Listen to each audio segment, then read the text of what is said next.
Florida Republican Governor Ron DeSantis moments ago announcing he is running for president. Does he have a shot at the GOP nom and the big White House? All right, DeSantis joining an already crowded Republican field. He is the 8th so far to jump into the race.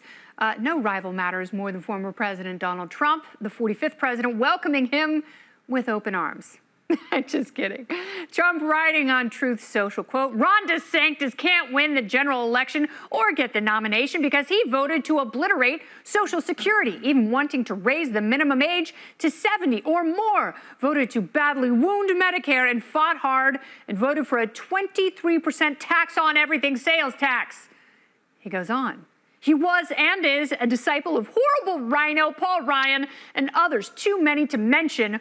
Also, he desperately needs a personality transplant, and to the best of my knowledge, they are not medically available yet. A disloyal person. Can he springboard from the governor's mansion to the Oval Office? Let's break it down with tonight's man panel. Perfect for hump night. We've got the host of the Gary and Shannon Show on KFI AM 640 Los Angeles, Gary Hoffman, all smiles. Love to see it. And he's the host of the Richard Fowler Show. He is a Fox News contributor. He is Richard Fowler. And 2020 Libertarian vice presidential candidate. We don't know what the future holds, but he is the chair of youarethepower.net. Spike Cohen is back, and he looks serious, and I like it. All right, so I will start with you, Gary. We've never had a president from Florida, and Andy Jackson doesn't count because he was from a region that was not Florida when he ran for president.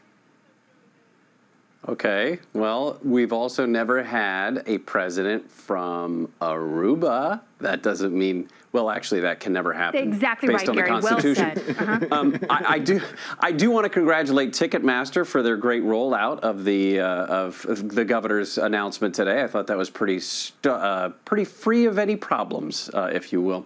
Now, listen. The problem with this is not that Ron DeSantis is Trump light, as a lot of people have been saying. He is Trump calm. He has a lot of the same policies that Donald Trump has been espousing. He just does it with complete sentences, and he does it with correct capitalization. There are things about Ron DeSantis that I think the primary voters are going to have to learn, maybe. Things about his family, things about his past, things about his military service that would serve him well to pull some of the support that Donald Trump has been enjoying so far. But this, in terms of a rollout for his campaign, I hope that the interviews that he does later tonight are a little smoother. I hope he's a little more relaxed. I hope he doesn't read his statement like he appeared to at the opening in this. But I don't know. Listen, I think he's a very viable candidate. I am one of those people who says the more candidates, the better. The more voices you have in this debate, the better. I just am not certain to this point if a rollout or if other campaign events like the one he has right now is enough to put him over Donald Trump. I hope it's not a metaphor for the rest of his campaign, because there are things about him that I do like, Richard. Nikki Haley doesn't share my fondness. She says that he's mini Trump without the charm. Shots fired. Your thoughts, Richard Fowler? Well, in the words of the late, great Tina Turner, I think from Nikki Haley's campaign saying, what's love got to do with it? And God rest the queen and icon, Tina Turner. Amen. I'm having a tough day with that one.